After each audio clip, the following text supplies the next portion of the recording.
Good evening, everyone, and welcome to the September 3rd meeting of the Ann Arbor City Council. If you're able, please rise and join us for a moment of silence, followed by the Pledge of Allegiance.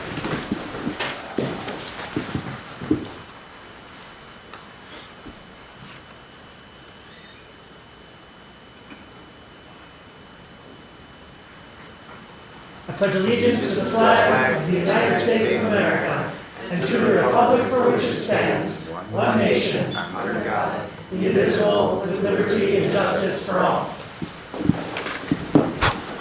Would our clerk please call the roll of council? Councilmember Dish. Here. Councilmember Harrison. Here. Councilmember Song. Here. Councilmember Watson. Here. Councilmember Medina. Here. Councilmember Ghazi Edwin. Here. Mayor Taylor. Here. Councilmember Iyer.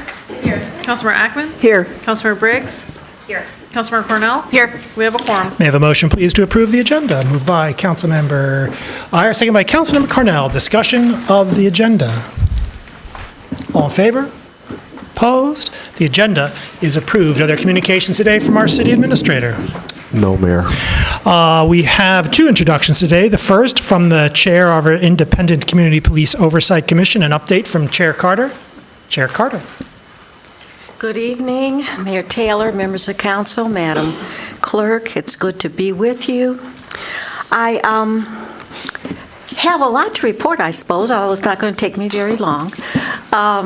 We haven't met. ICPOC did not meet over the summer. We were off for July and August. And our first meeting of the fall will be the fourth Tuesday in September. Although I'd like to report that in our June meeting, I was again voted, I suppose, as the chair for another year. And Commissioner Hoffman, who I'm sure many of you know, has been elected as the vice chair for this coming year. So we haven't had a vice chair for a while, so I'm very happy with that. Even though we didn't meet, we continued our work for complaint review. As you know, complaints come in either through the police department or through ICPOC, and we can take no action or review until after the police have finished theirs. Our complaint review is completed for 2021, 22, and 23. Although when we looked back at the year 2020, we saw that mainly because of the pandemic, and we had several of the commissioners leave during that time. So we're going to go back and take a look, another review at some of the 2020 complaints.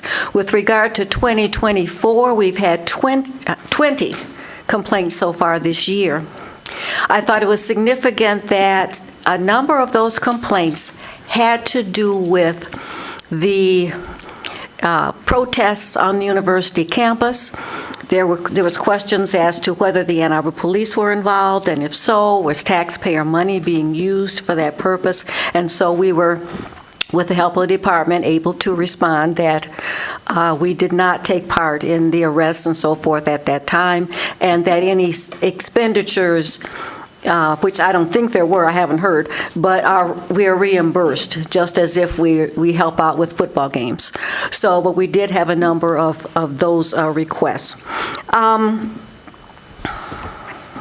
We are working with the police department to establish a new way to look at all the complaints that come in. We just think we can do it a little more efficiently, so our complaint processing is under review. Several of us attended the chief's program for the community in July, and where he discussed his vision. And we certainly support it. I'd like to just read it. It says, "To be a national model for earning trust within the community, safeguarding life, and promoting public safety through community policing." And that is what we fully support. We believe that community policing is the way that Ann Arbor should proceed. Other than that, we are engaging in training. I myself returned in August from training situation, and several of our commissioners will be going to the National Oversight Board's training, and that is coming up in October. So unless there are any questions, that is our report for now. Thank you. Thank you very much, Chair Carter. And now a brief introduction with respect to the new city flag in recognition of the 2024 bicentennial. I'll be joined by Dennis Shirt. Mr. Shirt.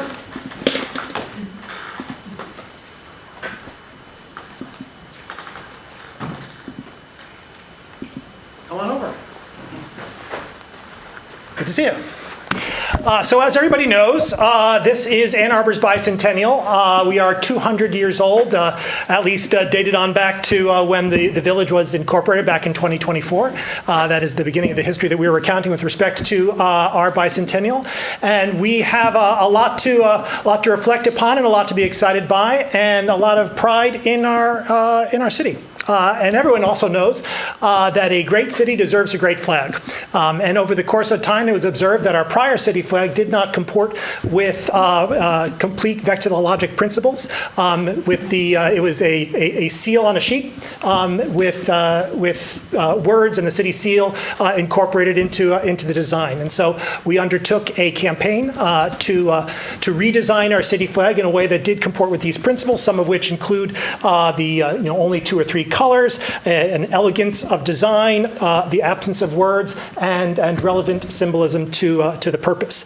And that effort included work done with a committee joined by Hananiah Wiggins, Jill Green, Quinn Strassel, the indomitable Clerk Boudry, and of course assisted on the staff side primarily by our outstanding Vanita Harrison. So I want to give everyone in that regard a great deal of praise and thanks.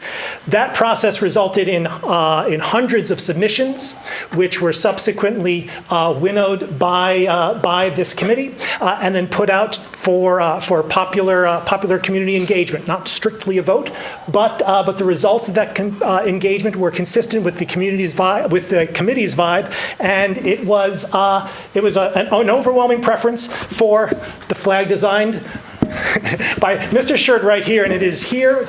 We'd like to unveil it, if so briefly. Oh, not upside down, you son.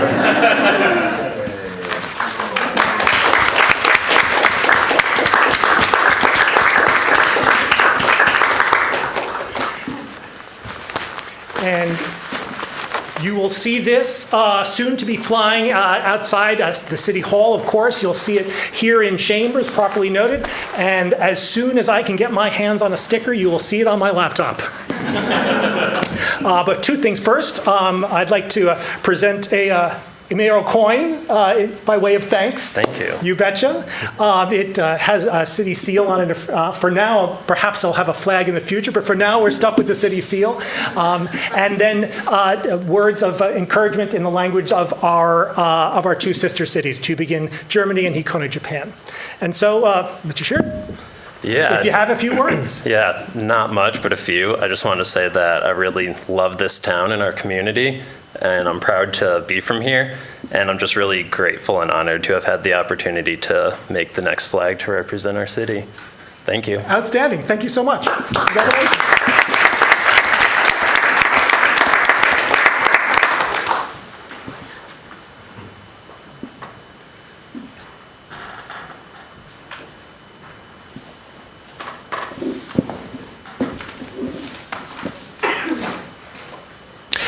We now come to public comment reserve time. Public comment reserve time is an opportunity for members of the public to speak to council and the community about matters of municipal interest. To speak at public comment reserve time, one needs to have signed up in advance by contacting our city clerk. Speakers in all instances will have 3 minutes in which to speak, so please pay close attention to the time. Our clerk or the time clock will notify you when 30 seconds are remaining and when your time has expired. When your time has expired, please conclude your remarks and cede the floor.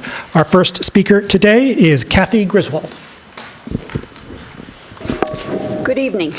Before I address the agenda topic, I just want to mention some good news items in addition to our flag. One is that President Biden will be visiting Ann Arbor on Friday. Number 2, the University of Michigan has declared this year the year of democracy, civic engagement, and global engagement, and the LS&A Central Student Government has already agreed to work on the resolution that was previously passed by Central Student Government.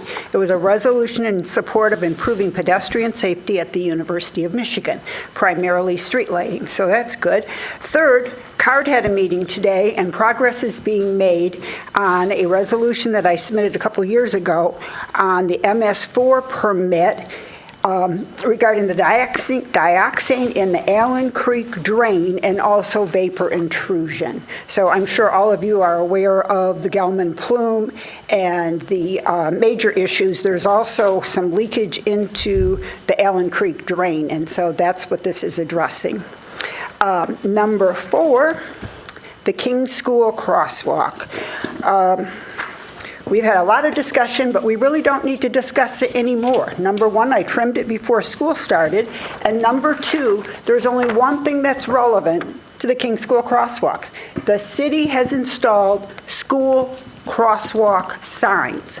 So regardless what we want to say about this, unless the city takes down all these crosswalk signs, they did take 2 of them down, but I think that if they took the rest of them down when students are actually walking on these crosswalks, it would be mean-spirited.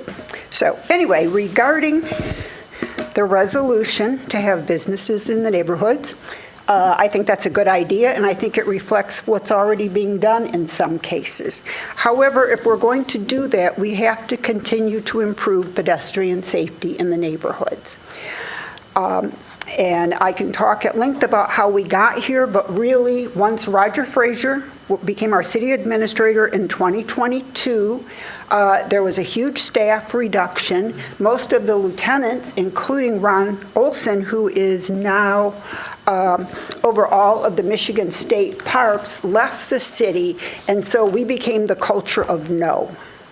And that's very unfortunate because now we have a lot of unsafe conditions. Our pedestrian crash rate is the highest since 2014. And lately we've had porta-johns put near our crosswalks and on corners. If you can't park your car near a crosswalk, state law, 20 feet, why in the world would you think you could put a porta-john there? So I'm optimistic that we can improve safety, but we've got to work hard and work together like we used to do. Thank you. Thank you. Our next speaker is Asher Lopatin.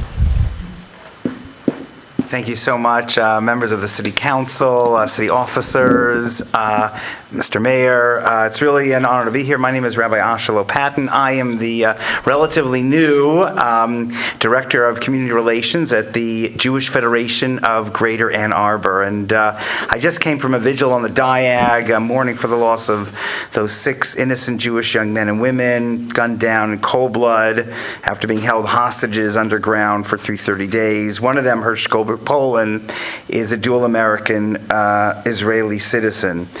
So these were discovered in a Hamas tunnel on Saturday night, but Sunday morning, as the Jewish community began to absorb this shock and this heartbreaking news, residents of multiple Ann Arbor neighborhoods woke to find anti-Semitic flyers left on their driveways by a member of a small network of virulently anti-Semitic provocateurs called the Goyim Defense League, GDL. They operate in many states, and they're a problem and they're a danger. But then flyers this morning also follow several other incidents last week, including vandalism of the Embracing Our Differences banners at Gallup Park that were sullied with Embrace Revolution, Free Palestine. And isn't this exactly the senselessness that embracing our differences was meant to counter? On top of this was a series of offensive stickers, including a dead Zionist, a day keeps genocide away, placed on the UMM's campus along Liberty Street in downtown Ann Arbor. So this is terrible pain, and it's a pain for the Jewish community is in pain, the Palestinian community is in pain.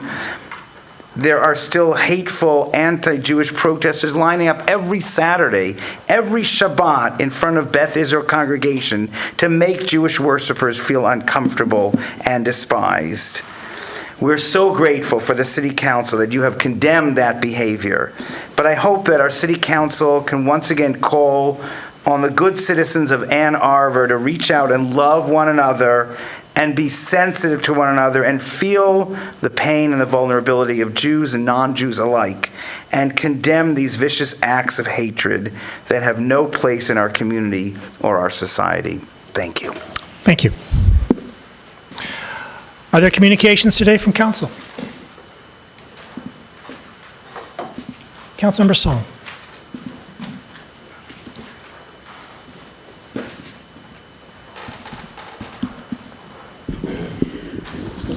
We heard from a number of friends and residents who received, I don't even know if you call it received, it's more waking up in your neighborhood in front of your home and then worrying that your kids will see the violent message in the middle of the night is not reflective of what the kind of love that we want in our community, that we celebrate in our community. So I'm really sorry and I think all of my colleagues feel the same as we've reached out to folks who've been honestly scared. And it happens more regularly than we think, and that we're aware of. Council members also receive postcards from that group at our homes, and it isn't right. I'm really sorry. One thing that I'm personally involved in, and I hope and encourage residents to participate in along with me, is Jewish Family Services Walk a Mile, which is on a Sunday, September 29th. In full disclosure, I'm one of the hosts for the event. But it's a really good opportunity to meet in the Burns Park neighborhood with your neighbors and loved ones and understand the work that a social service agency does every single day in support of all faiths in resettling, actually mostly Muslim refugees from Afghanistan, Syria, and the Congo and other countries. So there's love being practiced here every day. And I encourage folks to walk with us and maybe celebrate and renew that faith and love. That's Sunday, September 29th, 10 a.m. to 12 p.m., JFS's Walk a Mile. Further communication from council. Councilmember Gaziano.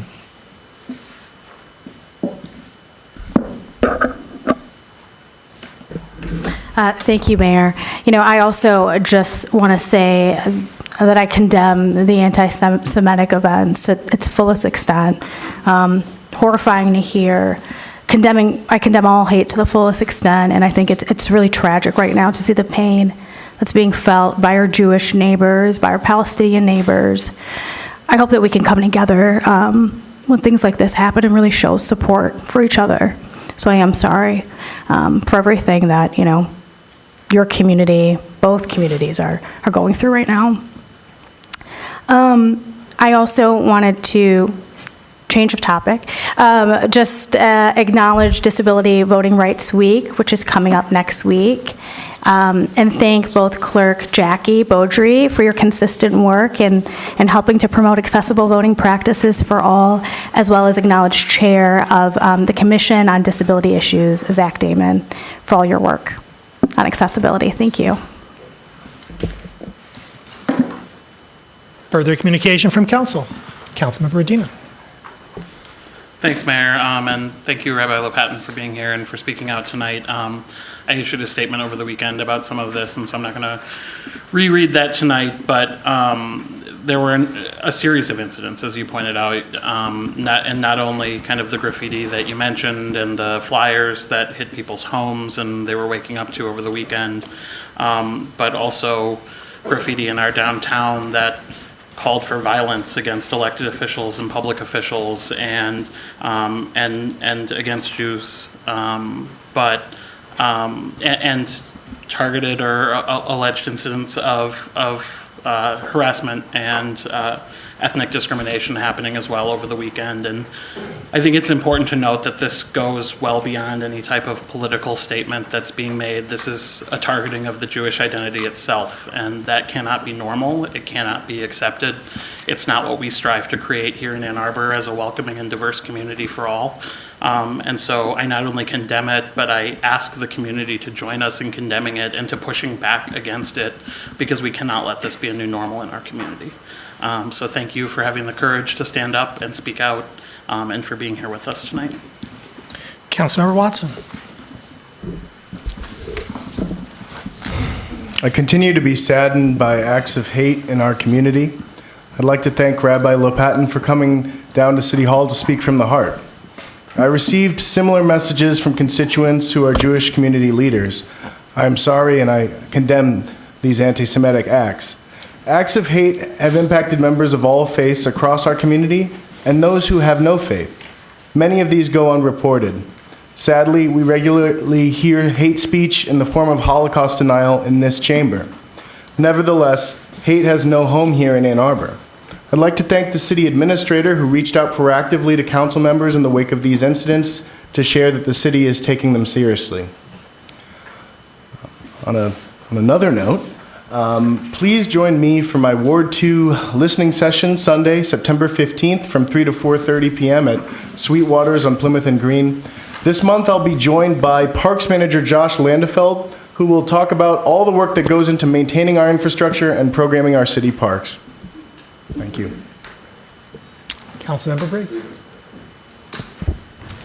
Thank you. And I will echo my colleagues' sentiments, and also suggest that while we have struggled with how to combat legally the hate speech that occurs outside of the synagogue on a weekly basis, which is just it's grotesque and disturbing. One thing that we as a community could be doing is demonstrating our solidarity on a weekly basis, and different faiths could be coming out and being there to show support. So I know it's I think that's something that each of us could probably take some turns doing occasionally.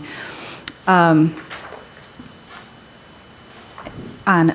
a separate note as well, Ward 5 is having our monthly listening hour this coming Sunday at 4 p.m. at the Arbor Art Center on the second floor. So we welcome folks from the Ward 5 or anybody with city questions to come out and join us for an hour.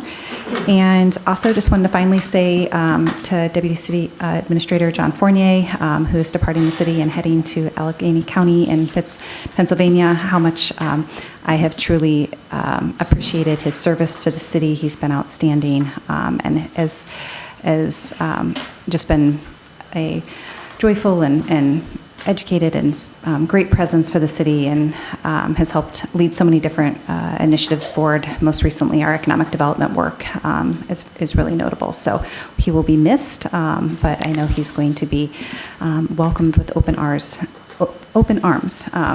there back in the Pittsburgh area. Councilmember Iyer. Thank you. I'm going to flip the script here and start with my praise of Mr. Fournier, who I am just terribly sad to see leaving us, but very happy for his next step. In addition to the work that he's done on our economic development strategy,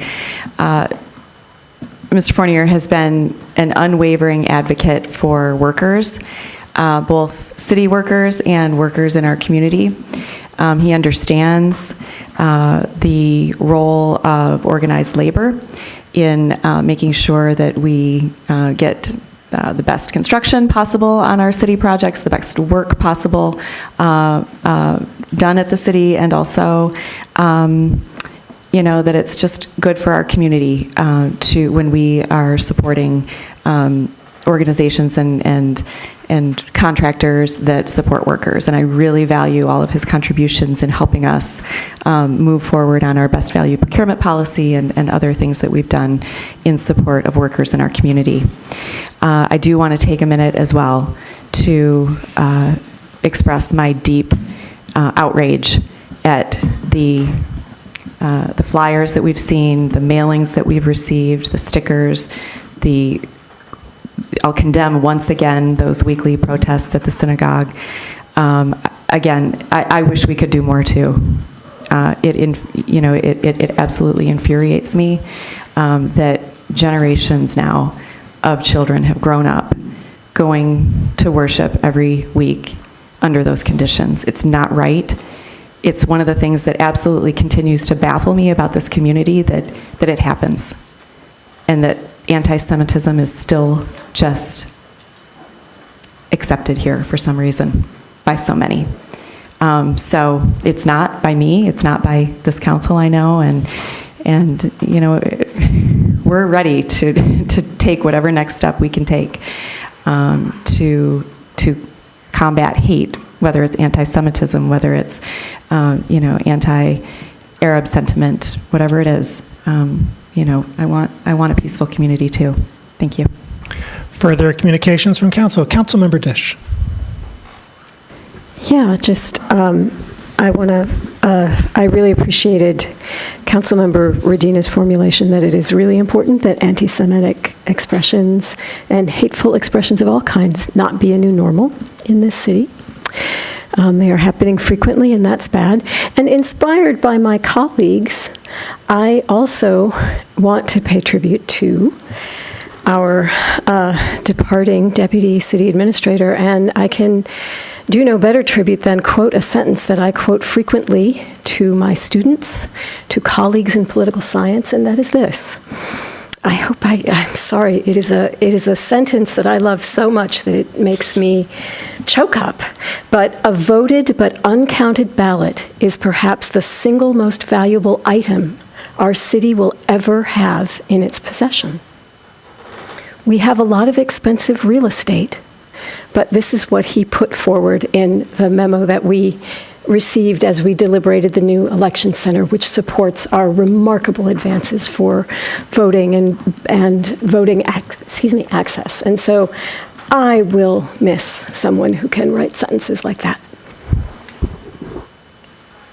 Further communications from council.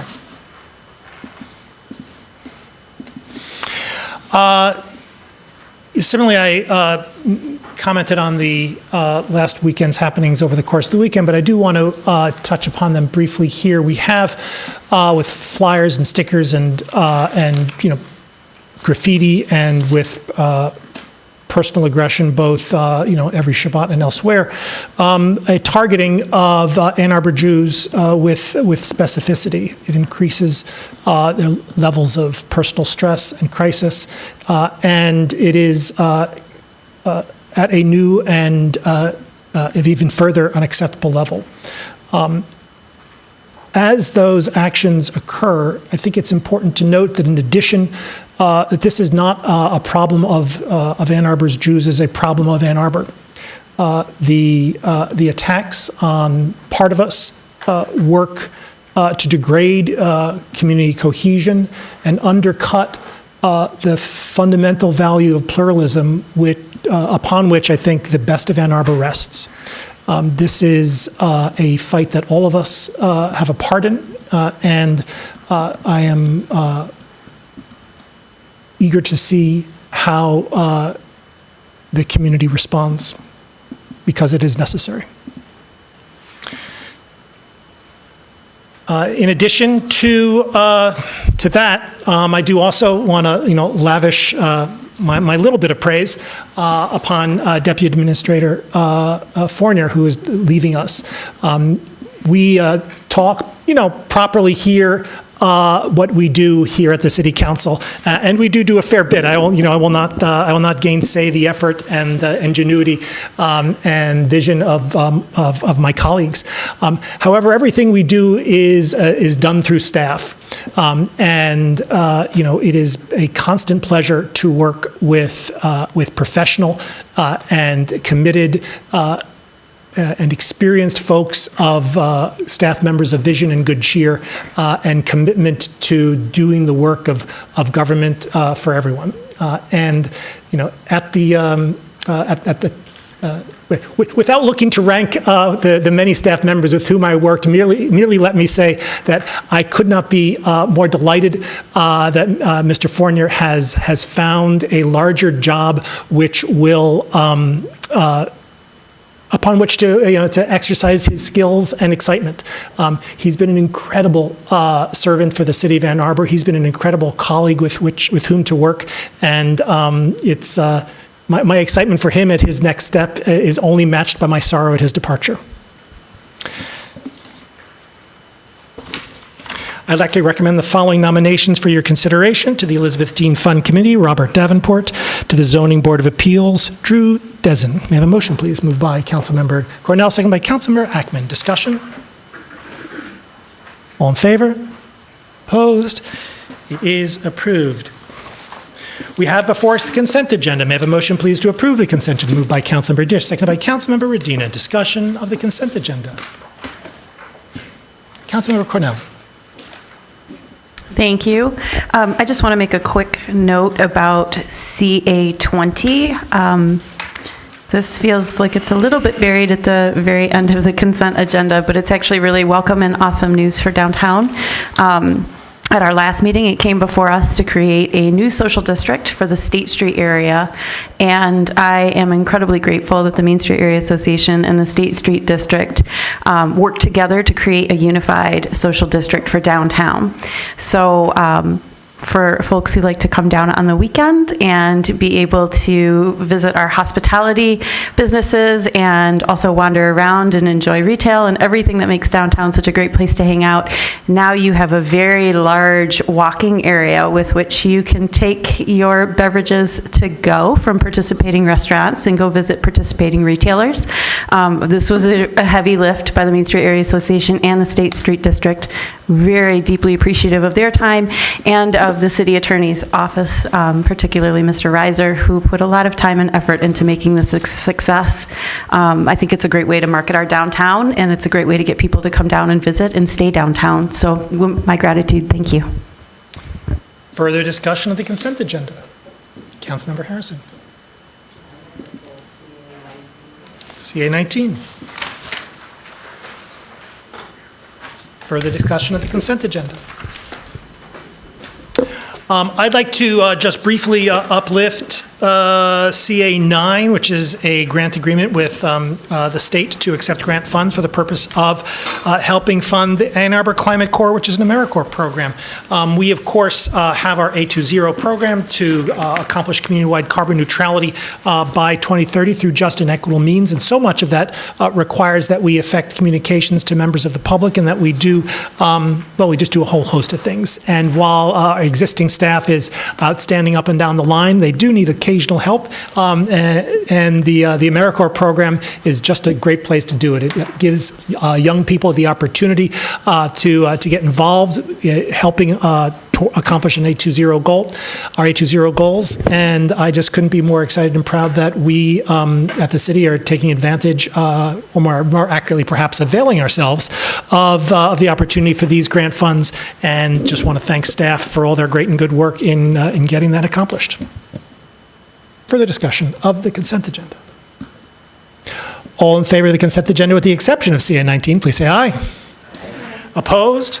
The consent agenda with the exception of CA 19 is approved with 11 council members present, all voting in the affirmative, thus satisfying the 8-vote requirement with respect to CA 3, CA 9, CA 10,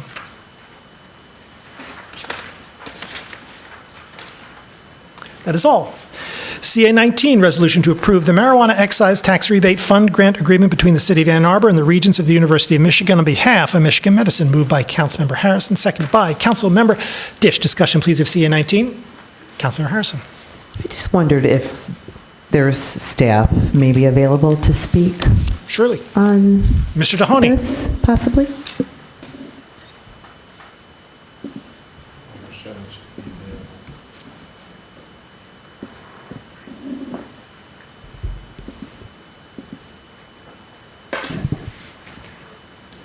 Mayor Marty Prashant will be joining us on Zoom. Excellent.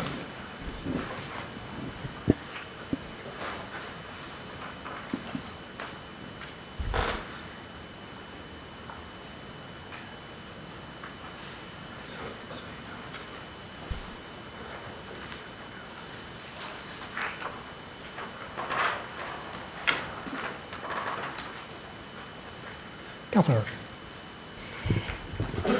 Good evening.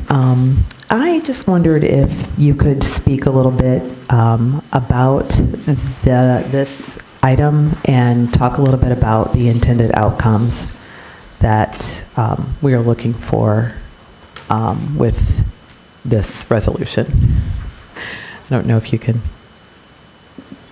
Well, I would in general say that we were looking to leverage existing programs where we could put the money to use immediately as opposed to standing up programs on our own, which would take considerably longer to put the money to use. And this was, in general, part of the budget discussion that City Administrator Mahoney had with Council on his intention to use those funds immediately to provide benefits to the community.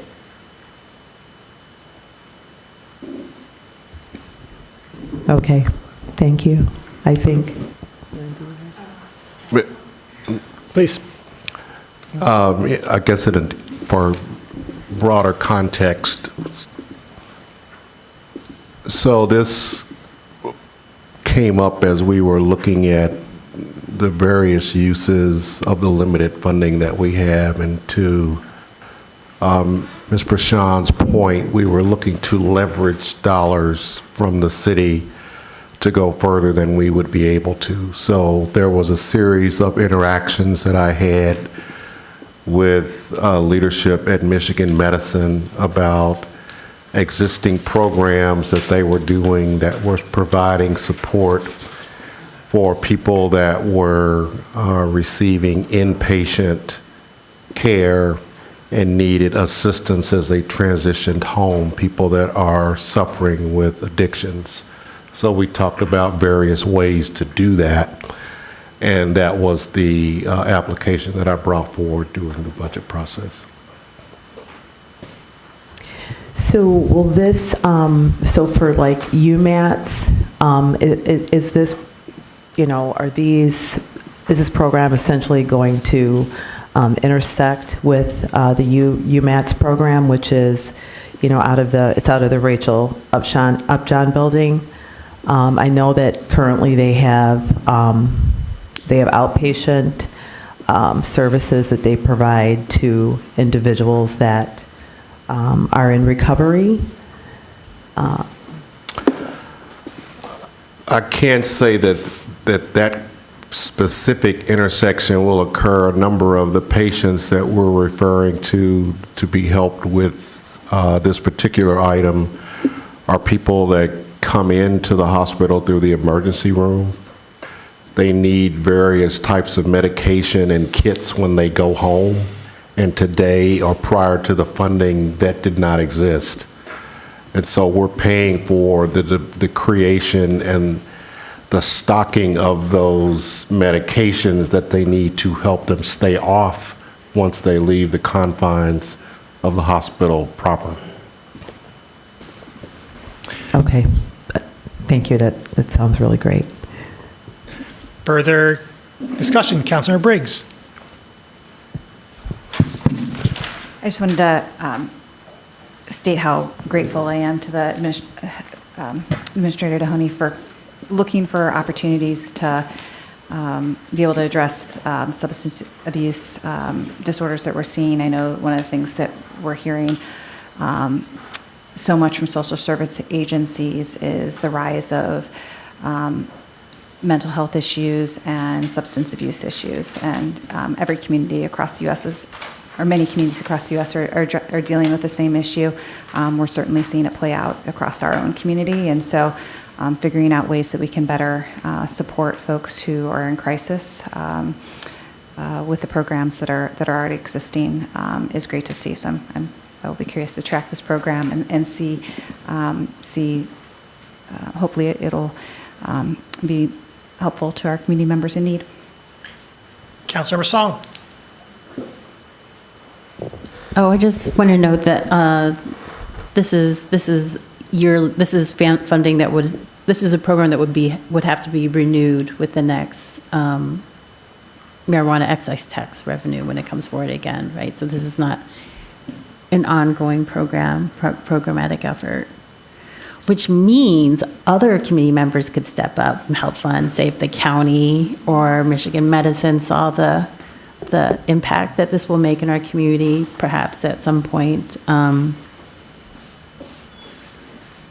If we're looking at long-term care and recovery, right, to make sure folks are well after the release from the ER and housed and stable, instead of just relying on, say, Avalon Housing and other direct service providers, perhaps this is a program that municipal funding can continue to fund alongside other municipalities. Has that conversation started or happened?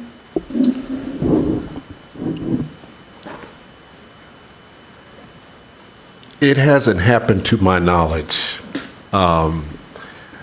One of the other things that the city funding is doing is paying part of the cost for a nurse to provide a stronger level of support with helping people to utilize the medications that they need when they leave.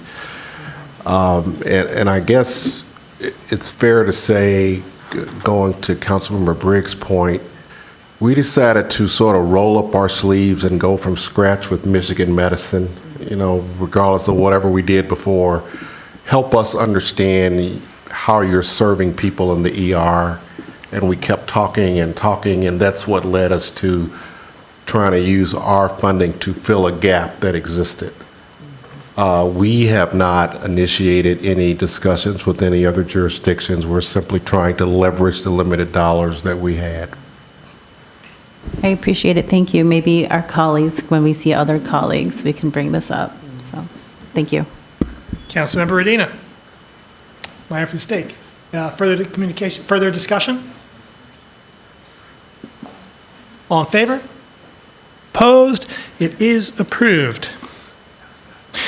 We now come to a set of public hearings. Public hearings are opportunities for members of the public to speak to council and the community about the specific subject matter of the public hearing. To speak at a public hearing, you need not have signed up in advance, but your speech must relate to the specific subject matter of the public hearing. That is to say, the item on the agenda to which the public hearing relates. Speakers in all instances will have 3 minutes in which to speak, so please pay close attention to the time. Our clerk or the time clock will notify you when 30 seconds are remaining and when your time is expired. When your time is expired, please conclude your remarks and cede the floor. Public hearing number 1, an ordinance to amend section 1175 through 1185 of chapter 8, organization of boards and commissions of Title I, administration of the Code of the City of Ann Arbor, Planning Commission modifications. Is there anyone in-house who would like to speak at this public hearing?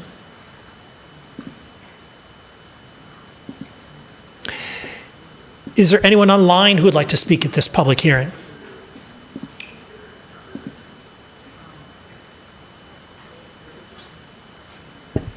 Mayor, I do not have any callers on Zoom with their hands raised.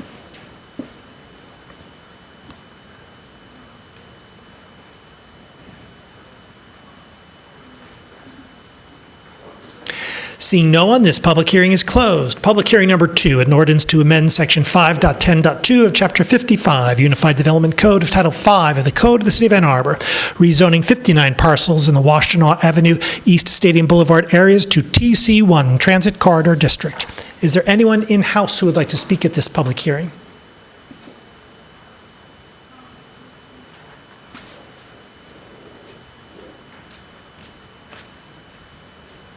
Hello. Thank you for the opportunity to speak this evening. My name is Blair Gertis. I live at 3480 Wooddale Court in the Wood Creek Homeowners Association. I'm the president of the association. I know a number of the residents of our neighborhood have written emails in the last couple of days regarding this proposal. And I did as well, but I'm here to just reiterate that we've advocated for appropriate development in the area, and particularly of the property that's adjacent to both our neighborhood, Wood Creek, and Arbor Land for over 2 decades. And unfortunately, I don't think the TC1 zoning is appropriate. Washtenaw continues to be, in our particular segment, extremely congested, overly congested. I don't believe, and our neighbors don't believe, that higher density development is going to make the situation better, and whether it's more vehicles or more pedestrians or more buses, it's going to make it worse. And in addition, we are not excited about the potential for more sunless corridors in Ann Arbor that we don't think will make it an attractive place to live. So I just wanted to register my objection, and on behalf of our neighborhood association, the objection to the TC1 rezoning. That's it. Thank you. Thank you. Is there anyone else in House who would like to speak at this public hearing?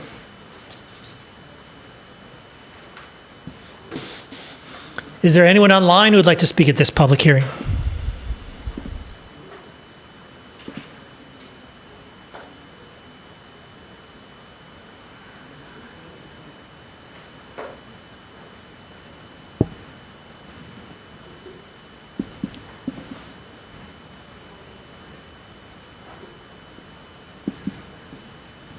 Hi.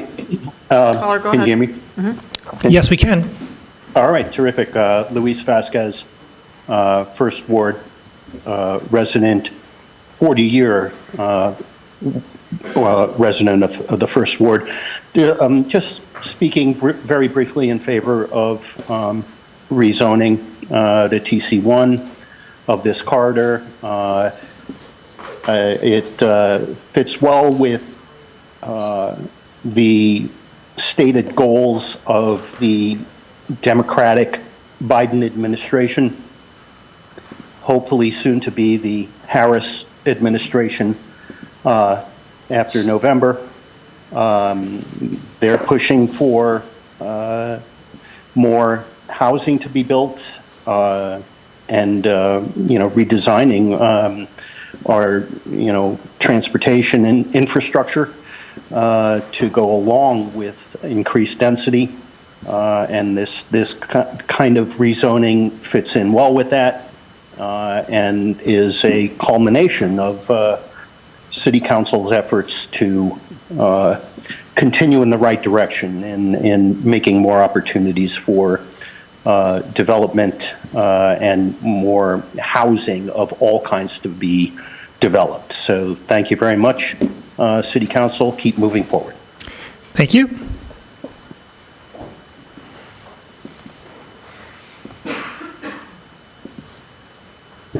Brandon Dimchoff, do you have a comment? Hi, Brandon Dimchoff. I live in the 4th Ward. I am also calling to support the application of TC1 to this area. It's quite obviously a transit corridor, probably the most frequently transited transit corridor, so it seems quite appropriate to try to turn this area that mostly consists of strip malls and parking lots into something more productive. I would love to see some more neighbors here and more pedestrians and cyclists. So I'm looking forward to this change. Thank you. Thank you.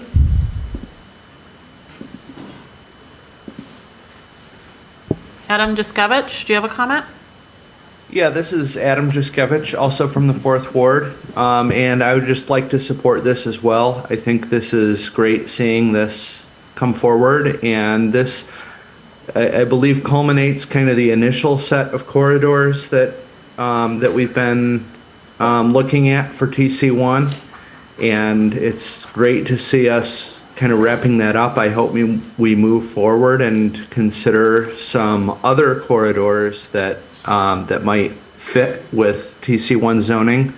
But as far as Washtenaw and East Stadium goes, I think it's absolutely clear and obvious that this is 100% what TC1 is appropriate for, and I think we should move forward with this. Thank you. Thank you.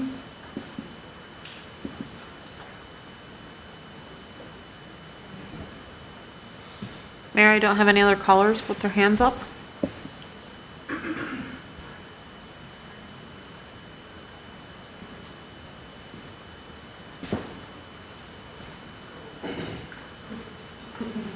Seeing no one, this public hearing is closed.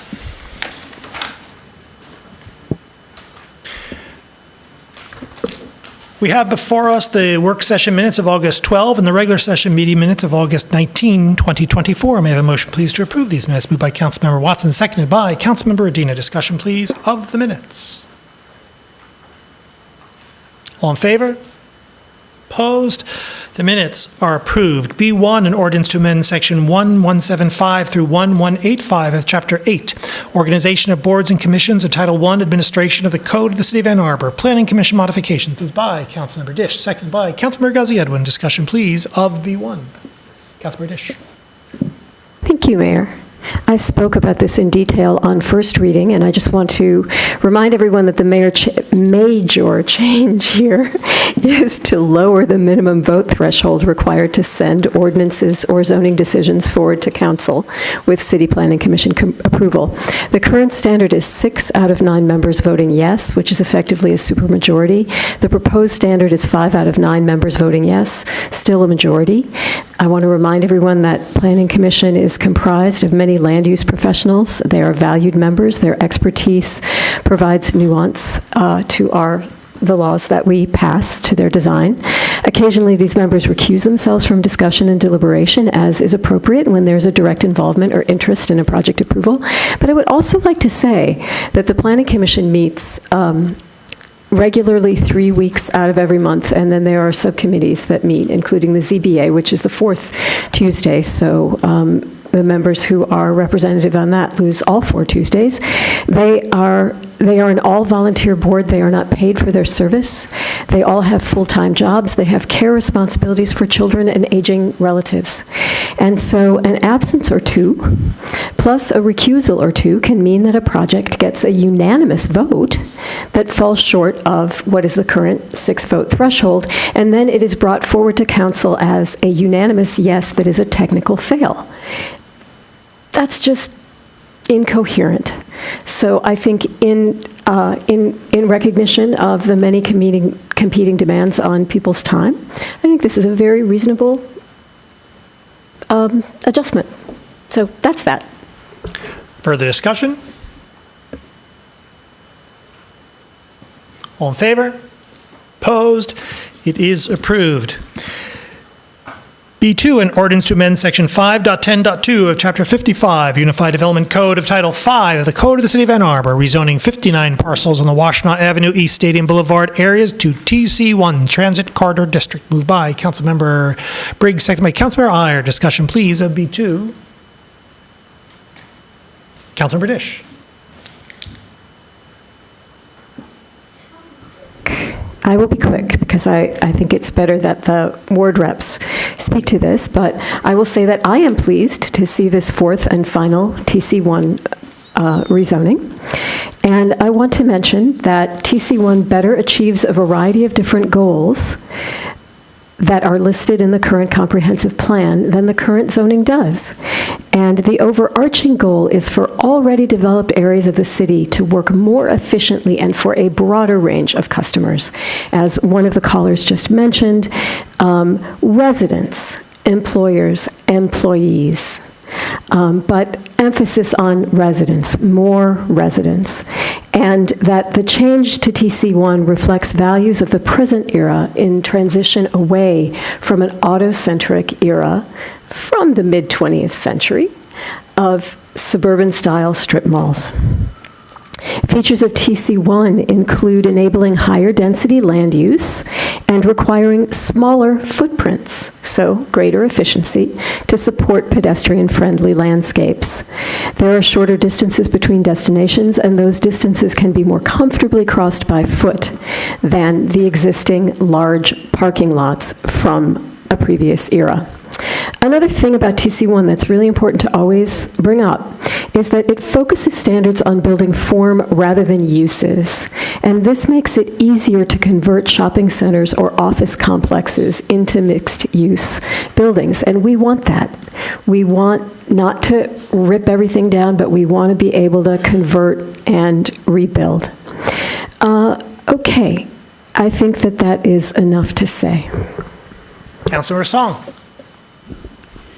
I appreciate the concern expressed by HOA leadership on Washington. It's unfortunate that the president left before our comments in response to this.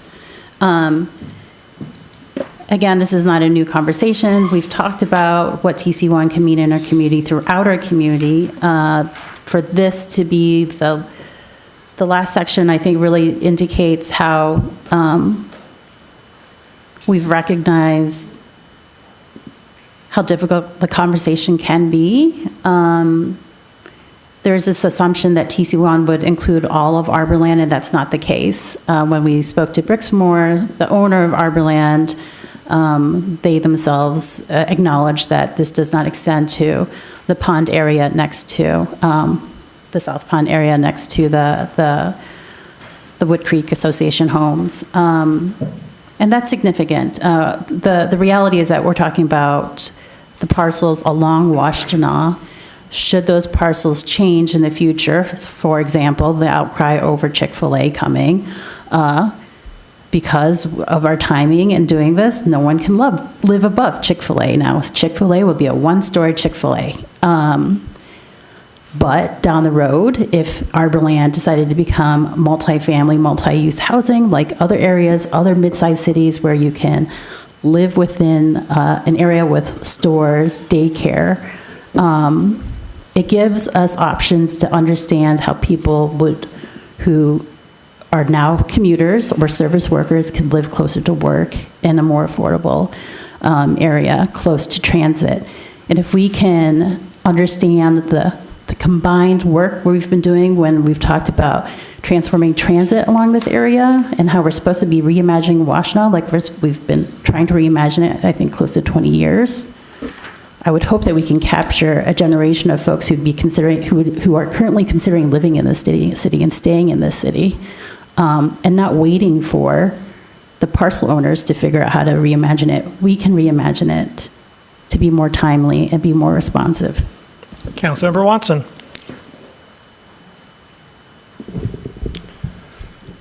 I've spoken on this before, but I do want to reiterate that TC1 isn't about an immediate change to these corridors, but rather about influencing what comes next.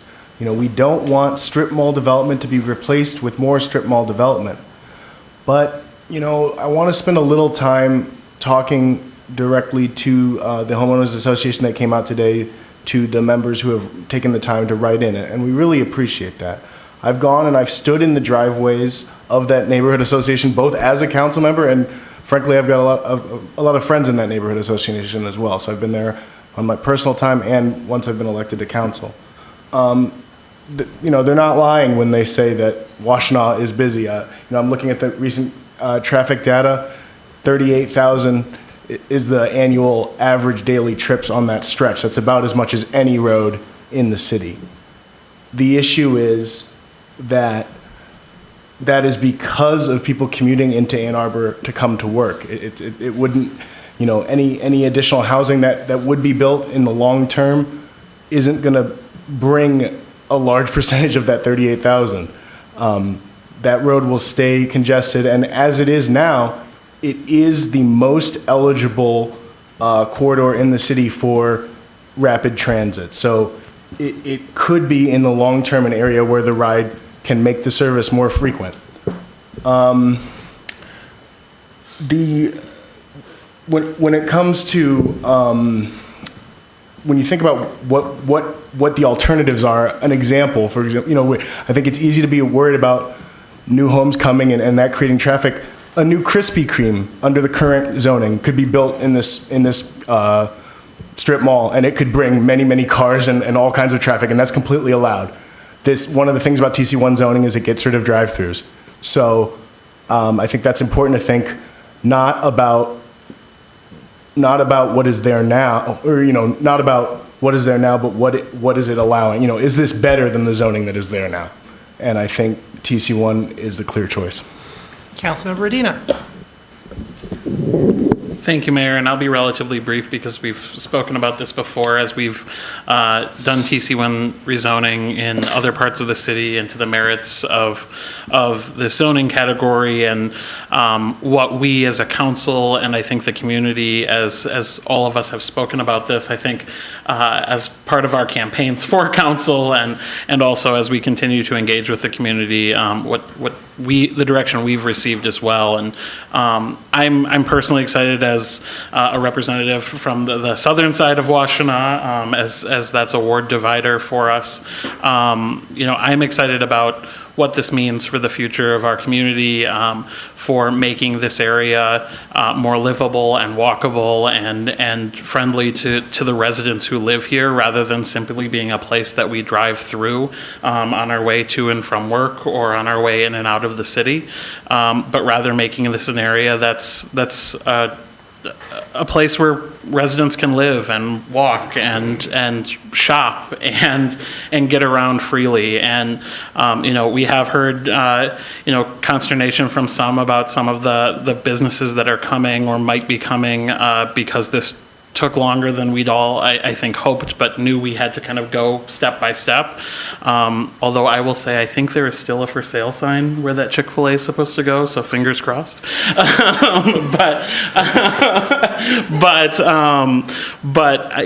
I'm excited about this. I am grateful to staff for their hard work in making this another step towards rezoning to TC1 in the areas that it makes sense in our community. And I know that this was not easy work, and it took a lot of work over a long period of time, and so I'm just really grateful for staff's work on this. Thank you. Councilmember Iyer. Thank you. I strongly support this rezoning. I think that's no surprise. We are in the midst of a housing crisis, and I like to reiterate that every time we do one of these because it's important to keep in mind that is what's driving this work. So like other TC1 rezonings, this action will eventually facilitate the creation of more diverse housing options, making it easier for people of all income levels to live in Ann Arbor. This is exactly the type of action that Vice President Harris is calling on municipalities to undertake in order to address the crisis. Moreover, by focusing on areas with existing transit infrastructure, we're making a really smart investment in our city's future. Encouraging development along these corridors reduces reliance on cars, thereby lowering carbon emissions, and supports a more walkable and bike-friendly environment. These are key A20 goals that we're supporting here. And I did want to just highlight this passage from the staff report. Councilmember Dish alluded to this, but I think staff put it well. While the current development patterns represent the values of their eras, such as plentiful vehicle parking, numerous vehicular access points from roads, low building heights, and separation of land uses, the TC1 district represents the need to make these already developed areas work more efficiently and for a broader range of customers, residents, employees, and employers, which are values of the present era. And we're going to get to that separation of land uses value as well later this agenda. Further, this is the result of years of thoughtful planning.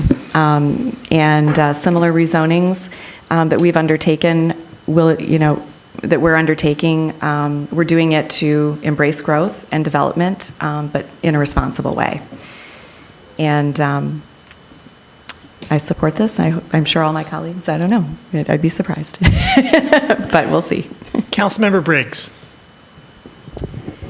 Thanks. I think all of my colleagues have said it well. I, too, am excited to support this rezoning. This is obviously not the first corridor that we have rezoned TC1. It is certainly one of the ones that is most primed to become a TC1 corridor. We've already rezoned in Ward 5 along Stadium Boulevard, and that has very close proximity of residential residences nearby. And we all know that this is going to be a long road in terms of reshaping what our community looks like, but it's really important. We had a speaker speak to congestion, and I think the question that I would pose back to the community members who are concerned about this is, what does the do-nothing approach look like? it certainly doesn't look like less congestion. Housing is desperately needed, we know that. So if it doesn't happen here, it will happen outside of Ann Arbor, and that will mean people are forced to drive in. This provides an opportunity for people to live close to where they work and want to be. And it provides the much-needed housing that we need in our community slowly over time. It also is allowing us, I think folks are right to point out issues around transportation, because we know that we have to, we can't do this alone. It can't just be land use changes, and it can't just be transportation changes. We have to do this in tandem, and that's exactly what we are doing here in Ann Arbor. We've looked at the trunk lines. We have taken a number of steps on our transportation plan goals, and thanks to the voters of Ann Arbor, we have a millage supported that has allowed the ride to provide increased service to folks who are already using transit. So this is already a corridor that's getting some of the best transit service in the city. So it will be exciting to see new people slowly begin moving into this area and being able to take advantage of all of the businesses that are there in walkable location. Further discussion? Councilmember Song. There was a mention of sunless corridors. I think a better example of what we would like to anticipate coming is what we see at Westgate, right? So when I was on the library board as a library trustee from 2016 to 2020, and the Westgate branch was put in, that became an institution that kept neighboring businesses in that shopping complex. Now, if there was housing above it, it would have even be better. But that's what kept TJ Maxx there. That's what kept local businesses, Nicola's and Al Schuler's Books there. That traffic is actually residents frequenting hometown businesses. Sweetwater's is inside that branch, right? So instead of envisioning sunless corridors, I would hope that we can envision a Westgate over on Washtenaw with housing above it, where you're walking to local businesses, frequenting local businesses, and using transit. So we are traffic. When we speak about traffic, who is traffic? Traffic are commuters. Traffic are our colleagues, people who are coming in here through schools of choice. They are not strangers coming to our city for no reason. They are contributing members of our community who, in some instances, were displaced and originally from Ann Arbor. I would love to give them a fighting chance to be able to live, spend their money here, live here, spend their money here, and raise their children here. And for young professionals to be able to work here and, bring us to our full potential. So the idea that rezoning and upzoning is something to fear is unfortunate, because we have examples around the country in smaller cities. We hear from environmentalists who know that this benefits our environmental commitments and our housing commitments. This is all in line of what we've dedicated, what we've promised to the city. Further discussion? All in favor? Opposed? It is approved. C1, an ordinance to amend Chapter 75, leaf blowers of Title 6, the Code of the City of Ann Arbor. Moved by Councilmember Medina, second by Councilmember Watson. Discussion, please, of C1. Councilmember Briggs. I apologize, but I forgot to submit a question on this, so I usually try to send something in advance, but I'm just wondering if staff might be able to speak a little bit, provide a little bit of an introduction to this and why it's necessary.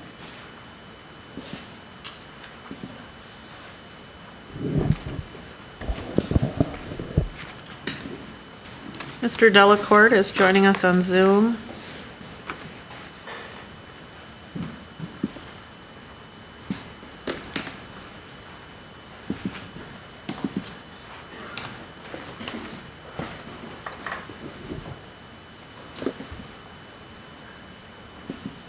Can everybody hear us? Yes, we can.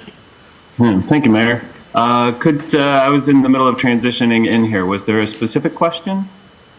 I apologize. If there was, could it be repeated? Yeah, so I appreciate, sorry not to submit something earlier. I know we received agenda response questions, but if you could speak a little bit more to why an exception is needed, and just provide a little bit of a staff intro on this. Accidentally muted myself there. I can certainly speak to the generalities, and then Mr. Long is here to talk about any specifics that may need to be answered. I think in general, the best way to describe it is after the ordinance went into effect, NAP staff did some testing with the electric leaf blowers and made the determination that they were not able to do the job in a manner that was consistent with what they believed to be the safest practices, nor in a manner that allowed them to conduct and burn enough area to keep up with what is the minimal demands to make the program effective. Currently, I mean, if we had our way, we would like to burn probably 300 acres in the year, a year in the city. To be as effective as we could, we struggle to get to 100 acres a year. And really with the reduction in time and safety that it would take with this switch, we would be down well below 50 acres a year and pretty much render the program ineffective, both from a quantity standpoint and a safety standpoint. I'm going to stop there and let Remy correct me or add anything additional he may feel is necessary at this time. Thank you. Yeah, the only correction specifically is that we would stand to gain significant ecological benefits by burning up to 200 acres a year. And we currently struggle to reach the 100-acre threshold with our current equipment. And more specifically, the electric blowers, two models that were tested by field staff determined that they were 2 to 3 times less efficient, which would significantly prolong the burn preparation time needed to safely prepare the site for a burn that day, thus decreasing the total hours available in a day to burn, which would then narrow in the target of 100 acres that we currently have, or the deliverable of 100 acres that we are currently averaging, even further down to what Mr. Delacourt described as about that 40 to 50 acre deliverable with the change in the tools available to us. Thank you.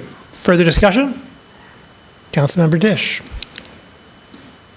Since you both are here, and given what you just said, I feel as though we need to clarify or acknowledge that the work of a controlled burn is not equivalent to the work that I do actually with a manual rake to clear leaves from my lawn. Yeah, thank you. Please go. Yeah. Mr. Delacourt, yeah. Describe what the process is a little bit and the importance of having the appropriate equipment. Yeah, I appreciate the prompt here because it really is a very different operation from what one might do on their private property for typical lawn management. For prescribed fire, we are going out to the city's parks early in the morning, flagging a burn unit. Those units vary in size. It could be less than an acre. It could be as much as 5 or more acres in size. And then once we have flagged that unit, we use blowers to blow a burn break, which is a break in the available fuel or the leaf litter on the ground, the debris that is burned and carries the burn throughout the unit. It is paramount to have a break around the burn unit so that the burn does not spread beyond that break. And so with the blowers, we are creating that perimeter for safety purposes around the unit. And it takes currently hours, depending on the size of the unit, but we would stand to add even more hours, double or triple the amount of time necessary to burn that same unit or to blow a break in that same unit if we switch under current technologies. And I do want to add from a management standpoint, from a parks management standpoint, this is unquestionably the operation that NAP and parks do on a regular basis that we have the least room for error in, obviously. In the areas we do undertake this, safety and operational effectiveness is paramount to what we do. We don't take this operation lightly, and there's not a lot of room for error in what we do and how we do it. So having the appropriate tools available and having them be able to operate in a manner that we know, understand, and is consistent is again, is paramount to making sure this is an effective operation. Councilmember Ackman. Thank you, Mayor. I would like to have some clarification. The way that I read this is that residents would also be able to use gas-powered leaf blowers for this purpose. I know that residents and other properties other than city properties use controlled burns for natural landscape. In fact, I've had it done in my house before, so could you just clarify or confirm?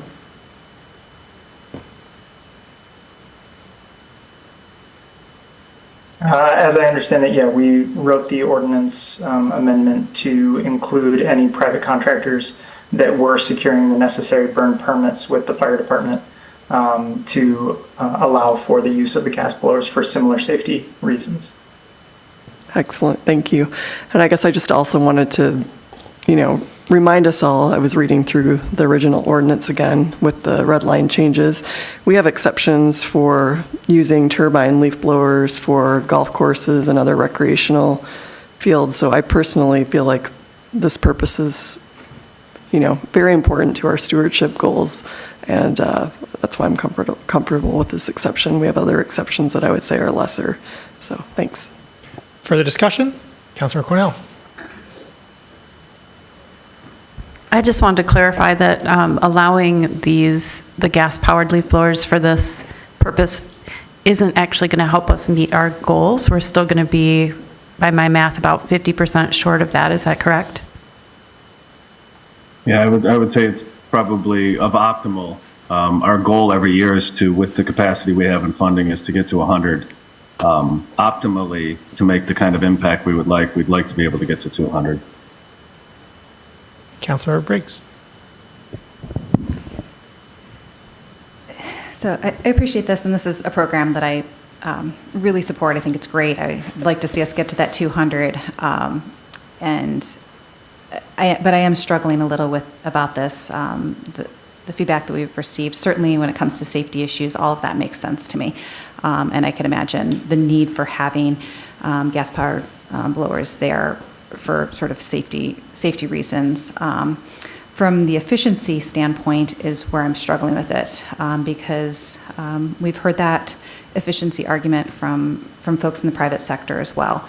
And we know as we transition to electric that this is, that there are, or we do things more sustainably in other areas, that there are trade-offs and it becomes more challenging, and we're talking about something that's good ecologically, and so this becomes a particularly challenging conversation to have. But if we're not willing to recognize that our costs might shift, that our staffing needs might change to address the efficiency issues of this, but we're asking for folks in the private sector or residents to do so. There's a bit of a disconnect. And so that's just what I'm personally struggling with, and I'm sure that city staff has struggled with this a bit as well, but ultimately came forward with this. But I'm not quite sure where I'm going to vote on this. Further discussion? Councilman Rodino. Thanks, Mayor. I am going to support this, and I think that this is, I think I've also struggled with Councilmember Briggs's very comment, and not in weighing my support of this, but in weighing whether or not I was planning to bring amendments again that I know probably wouldn't have support at this table. But I think that this goes back to the fact that we are really setting a separate standard for us than we are for a number of our residents, in that we're hearing that, there are particularly with the commercial leaf blowers, there is a difference in terms of their efficiency and their ability to handle these big areas. And so when we're looking at, and the folks we've been hearing from are large condo associations or neighborhood associations that have these bigger contracts, and the strain that we're putting on commercial operators who are doing some of these clearings. I think it's not only they have told us that the technology or the capabilities are not there yet, but we're hearing that from our own staff as well. And so I think it is something that we need to keep in the back of our mind.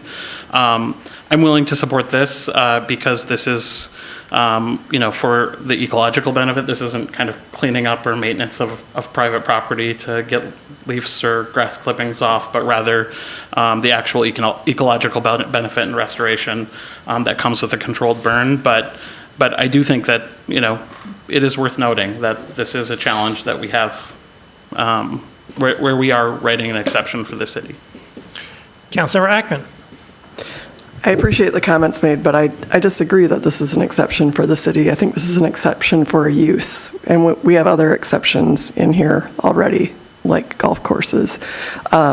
So to me, this is about a particular activity that we think is worthy of exception, one that the city engages in and others do too, similar to the recreational facilities and the golf courses. So I just don't see the inconsistency. Further discussion? Roll call vote, please, starting with Councilmember Adina. Councilmember Radina? Yes. Councilmember Ghazi Edwin? Yes. Mayor Taylor? Yes. Councilmember Iyer? Yes. Councilmember Ackman? Yes. Councilmember Briggs? No. Councilmember Cornell? No. Councilmember Dish? Yes. Councilmember Harrison? Yes. Councilmember Song? Yes. Councilmember Watson? Yes. Motion carries. C2, an ordinance to amend Sections 5.16.3 and 5.17.7 of Chapter 55 Unified Development Code of Title 5 of the Code of the City of Ann Arbor, Transit Corridor Additional Standards Parking Structures, moved by Councilmember Dish, seconded by Councilmember Ghazi Edwin. Discussion, please, of C2. Councilmember Dish. I am not going to try to speak to this because it's technical, and try as I have, it has been difficult for me to boil it down. So if you have any questions, I welcome you to put them to staff. I can speak to the next item, but honestly, I would mangle this one. Further discussion? All in favor? Opposed? It's approved. C3, an ordinance to amend Section 5.18, 5.22, 5.29, and 5.37 of Chapter 55 Unified Development Code of Title 5 of the Code of the City of Ann Arbor, height exceptions, stormwater reviews, development approvals, finished grade, moved by Councilmember Iyer, seconded by Councilmember Dish. Discussion, please, of C3. She is good as to her word. Councilmember Dish. Okay, there are many components here, and I'm only going to talk about one of them unless others come up. And that is the change to height exceptions, because this is something that we've been hearing a lot about on Planning Commission, and it's extremely consistent with all of our goals on council. So there are a number of things that increase the height of a building without providing additional inhabitable space, such as elevators, escalators, and stairwells, which overrun the rooftop of a building. So the idea here is that buildings in mixed-use, non-residential, and special-purpose zoning districts will be allowed an additional 12 feet to accommodate these commonplace necessary elements. And those 12 feet will not count against the calculation of building density, or FAR. This means that the buildings will essentially, these projects are restored 12 feet that they currently had to count against their density measure, which gives them the possibility for an additional story of housing. And they do not need to go to the ZBA, and they do not need to seek any other variation that is time-consuming and raises the expense of a project. So this is consistent with many of our economic development goals, which is to simplify the process, not engage in extraneous delay-causing exemptions, and it's obviously consistent with our desire to see more housing produced in efficient ways in the city. There are other aspects of this. If you have questions, please raise them. Further discussion? Councilor Breyer. Thank you. I just want to thank staff for bringing these forward. I think that this work, I'm assuming, flows from our call to staff to reduce inefficiencies, to make it easier to develop new housing in the city in response to our housing crisis. And I can say, just to the one issue that Councilmember Dish raised, I have had personal conversations with architects and developers who have proposed projects in my ward, in the 4th Ward, who have found that height exception to be onerous to the point where a project doesn't even pencil out if they can't get the exception. Oftentimes they are getting the exception, but again, it adds cost to the process and it's just completely unnecessary. So appreciate this, and I'll support these tonight. Further discussion? All in favor? Opposed? They are approved. DC1 resolution, or rather, it is approved. DC1 resolution to consider allowing more flexibility for home occupations in residential neighborhoods. Moved by Councilmember Song, seconded by Councilmember Harrison. Discussion, please, of DC1. Councilmember Song.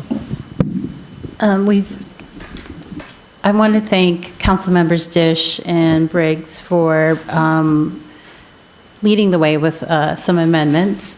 And I think it really points to how I came to this in an economic development sensibility and responding to folks who have home businesses and who felt like there could be a little bit more flexibility in the changes that we made in our ordinances for home occupied businesses in the past 2 years. And then there came the reminder that in planning, in the world of planning and the Planning Commission, which I do not sit on, there have already been ongoing discussions, and I appreciate that reminder that we can collaborate on this work and the resolutions in a way that does not outweigh or overrule the work that's already being done in the comprehensive plan. So I want to give a little background on this. I think if we travel back in time to 2009, there used to be something called Selma Cafe, a neighborhood breakfast spot that was run by volunteers. And then I think that was around for 4 years until neighbors complained about traffic and whether if it was a business or not. It was volunteer-led and was in support of local food. I brought my toddler son to these, and I love how it was creative, it was in support of nonprofits, run by a social worker, and really created a sense of community. And I would love to revisit that idea if we can do this in our neighborhoods again, to encourage small businesses. And another example is Gretchen's House, Mount Vernon location in the neighborhood, small house. That's where this chain of, I think, 7 or 8 locations started in the neighborhood as I think childcare centers are special exempt use, right, exceptions. But I think it's, given the childcare crisis, it's worth revisiting and understanding are there ways that we can be more flexible and encourage more childcare businesses? So if we could use 2-3 more Gretchen's House chains in the city. But if you look at the Mount Vernon location in the neighborhood, that's where it started. And I love the idea that we, our community, can help encourage small businesses that serves the needs of our community and future needs of our community. So thank you for the amendments. I think maybe the council members can speak to the amendments, but the bulk of this is really to encourage folks to think creatively about home businesses and home enterprises.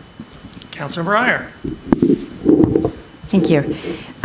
Thanks, first of all, to Councilmember Song for doing the heavy lifting on this.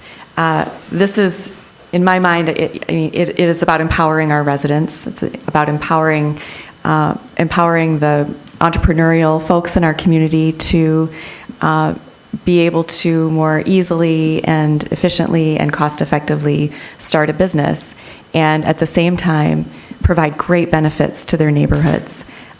Personally, I live in the Lawton neighborhood, which it doesn't have a lot, that we can walk to. And this is something that my neighbors have been asking for since I first ran for council, and I'm really delighted to be bringing this forward tonight. I just know beyond, we look at some of our neighborhoods that have like Selma used to be, but the Jefferson Market or the market in Water Hill, these are beloved institutions, and they're beloved for a reason. They're community gathering places, and they allow residents to get out and walk around and have a purpose and go, meet and gather. And, I know I've got this new activity tracker, and whenever I go downtown, I definitely hit my steps for the day, no problem. And when I go to a city, I blow it out of the water, 20,000 steps in a day. I want that for ourselves, for our residents. It promotes health. It supports our A20 goals. It gets us out of our cars, and it gets us out walking around and meeting each other. And it's about economic development as well. So there are just so many good things wrapped up in this. I'm delighted to support it tonight. Councilmember Harrison. I too am delighted to support this tonight. I just want to thank Councilmember Song and on the work that she did on this. Supporting homeowners running cottage businesses from their homes is a step forward for Ann Arbor. I think about how, in addition to being a school nurse for Ann Arbor Public Schools, my mother ran a business from her home, and how historically Black men and women have done hair in their homes. I myself, when I was younger, I used to get my hair done on the Old West Side, now known as Water Hill, but I think of it as the Old West Side. Recently, a very talented young lady traveled to my home to braid my hair. I did speak to her about getting a business off the ground, and however, we know that there are obstacles when it comes to trying to operate a business out of a storefront, which include additional capital, which can be daunting for some, especially those from marginalized communities. I saw this myself personally, and I was the Empower You manager at Disability Network Washtenaw Monroe in Livingston County, formerly known as the Center for Independent Living. But utilizing a space one already has, or building an accessory unit for a home-based business, could be transformative for families or individuals working hard to run a successful business in cities across the country. Small bakeries, coffee shops, tax professionals, designers, therapists, childcare professionals, massage therapists, and locticians operate from home successfully. So it's time for Ann Arbor to embrace this, fostering entrepreneurship and community. And so I'm really excited to support this tonight and be a part of this. Thank you. Councilmember Briggs. Thanks. I'm really excited that Councilmember Song and the sponsors brought this forward. This is, I think, just along the lines of what we want to do for our community. It's essential. We talk a lot about affordable housing, but we don't spend a lot of time thinking about solutions or talking about solutions for affordable retail, and I think this is central to that. It's also central to, I think, a lot of what people are looking for in terms of the future of Ann Arbor. They want it to be unique and have character, and that's what home-based businesses at their core are, right? They're very local, of course, and they just add a lot of character and interest to our neighborhoods, and they, of course, make them more walkable because there's more destinations to go to. So excited to support that. Would like to move the attached amendments that are attached. Is there a second? Second by Councilmember Iyer. Are these amendments friendly? They're friendly. Councilmember Briggs, you still have the floor. Great. So the amendments really were about just kind of integrating it alongside the comprehensive planning process right now in terms of some of the things that are struck out, aspects around, calling out additional community engagement. One of the things that we do really well in the city is have community engagement built into our processes already. And so we'll have public hearings at the Planning Commission and City Council, And we've gotten input, we're getting input through the comprehensive planning process of which, this may be something that may be coming up in that process that may help to inform future ordinance amendments as well. So I think we've got that covered.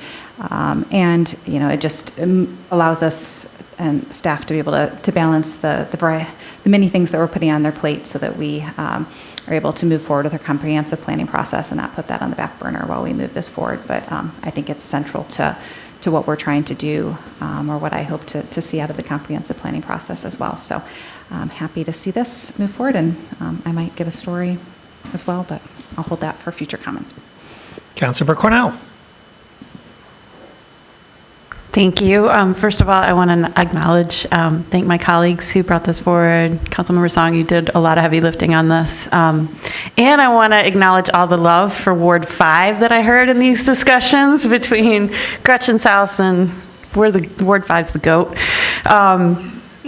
I started my first business in a garage, and I don't know if it was legal, but I did it, and ended up growing that business, hiring people, and creating jobs through that. And I think that there's a lot of huge opportunity that we aren't really realizing right now by having the restrictions in place. So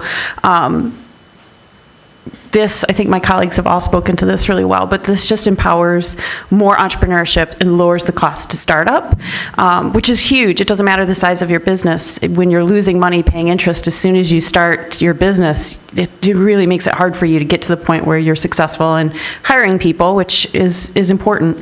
I just wanted to note that, we had long conversations earlier about TC1 and what we're trying to accomplish with this. This is so complementary to me. It reduces vehicle miles. It's in line with our environmental goals. It creates economic opportunity all in one. It's so exciting to me, and I'm proud to be a co-sponsor and to support this tonight. And I can't wait to see what Ward 5 residents come up with to make our neighborhood a little more business friendly too. I'm excited. Councilmember Adina. Thank you, Mayor. I will echo the thanks around the table for the co-sponsors for bringing this forward. I think, from the sounds of it, we all know one of those local residents who wants to get something started. I think what I'm most excited about is really the potential support for new entrepreneurs in this process. Councilmember Ghazi Edwin and I had the privilege of hosting one of our coffee hours in a neighborhood with a local coffee cart that's local to that neighborhood, and they spoke to us about how much they would love to be able to get a brick and mortar set up, but just how difficult and expensive that is when they're getting started. And maybe this isn't the right solution for them because they have a neighborhood gathering place and that cart works for them in their neighborhood, but for a lot of other neighborhoods that might not have that yet, this could be the start of something like that.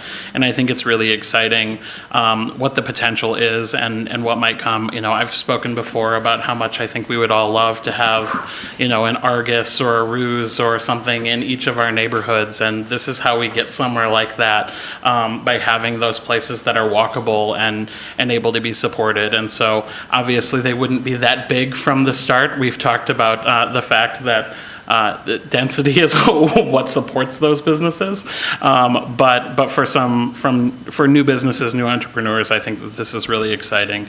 So thank you again to the sponsors for bringing it forward, and I would love to be added as a co-sponsor, please. Further discussion, Councilmember Harrison.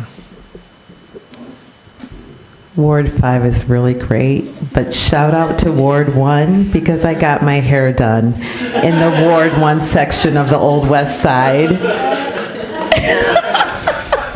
Thank you. I think all your wards are wonderful. Councilmember Briggs. But especially Ward 5. No, I also would like to be added as a co-sponsor, and just to add another story of how our ordinances, as we're adapting them, are allowing local businesses to grow. So I'm sure you guys have been noticing me becoming way more buff. That is because I go to Gym on the Park, which is on 7th and at the corner of one of the entrances to West Park. And originally that the owner of that was operating a gym very small gym out of his garage, and that grew a little bit. And then we had our ordinance changes, and that allowed him to actually build a new structure that was actually a small, a structure that actually works well than his previous garage for a little gym. But now it's grown to the extent that it's still a really lovely addition to the neighborhood. But a lot of these things that we have incorporated into this, things for Planning Commission to consider are limitations to growing. And, obviously this needs to be done thoughtfully and carefully, but I think there are ways to provide additional flexibility that allows for businesses to not hit to be able to continue to grow and thrive and be nice complementary additions to our neighborhood. And allow us all to get more fit. Further, Councilmember Dish. Yeah, I'd just like to be added as a co-sponsor. Councilmember Song. So, a reminder that a lot of this is already allowed, and when we first revisited home-occupied businesses, I remember in Ward 2, a trombone teacher had a huge sigh of relief because he was worried about the home visits, the limit to 10 daily home visits. And here we are in the age of COVID, post-COVID-ish, where we know delivery truck drivers and Amazon drivers drive more frequently down our roads than before, and somehow our neighborhoods are okay. So beyond a huge sigh of relief for music teachers around the city, I would love to see us, go back to our neighborhoods and say, this has been on the books for a while, but if you need to actually picture what this can look like, here are some examples. And some new language was accessory commercial units. And that could look like space beyond your garage or space beyond your shed. So as Planning Commission revisits this, hopefully we can also have, a visual understanding of what this can look like. And if signage or if an additional part-time employee could be used.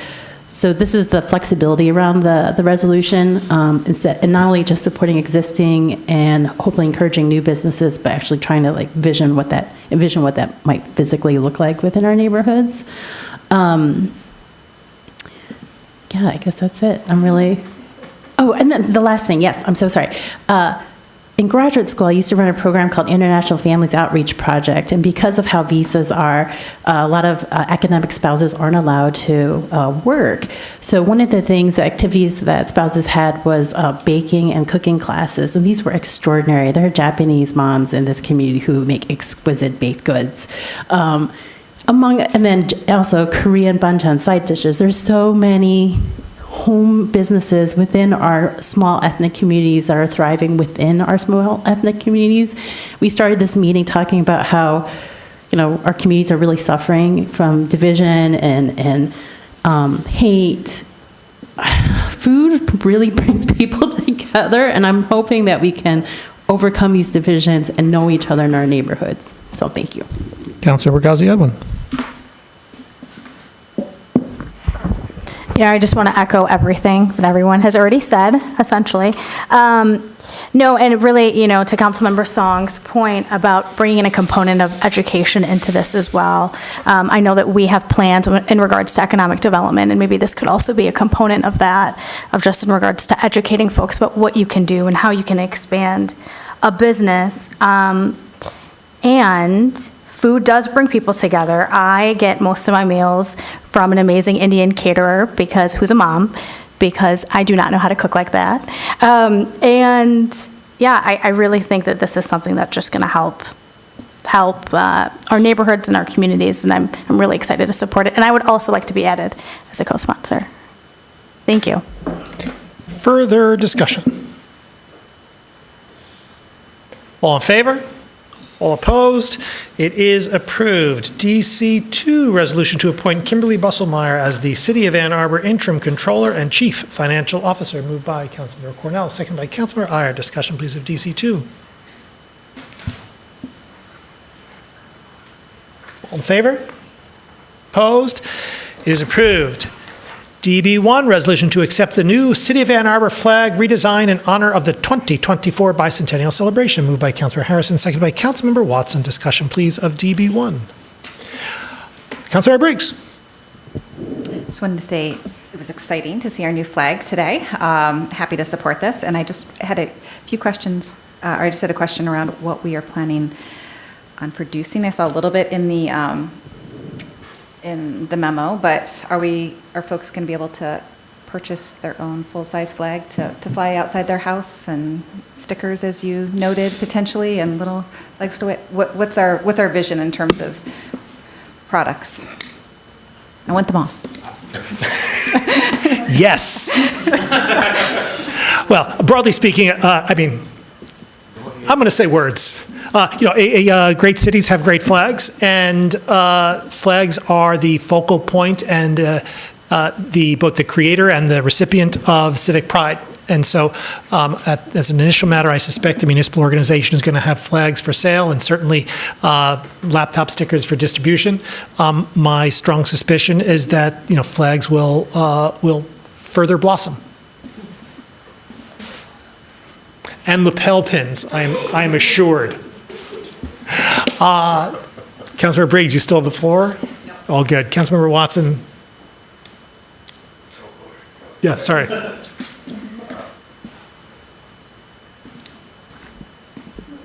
Well, congratulations to Mr. Shirt for the winning design. I will admit I did vote for that one, so similar tastes, I think, vexillologically speaking. I'd like to thank Mayor Taylor for spearheading this initiative in many ways and being a fan of all sorts of creators of civic pride. And I think the flag can be one of them, and I'd like to be added as a co-sponsor.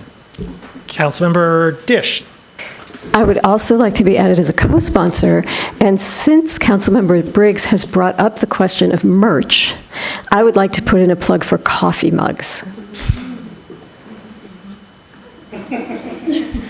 Councilmember Redita.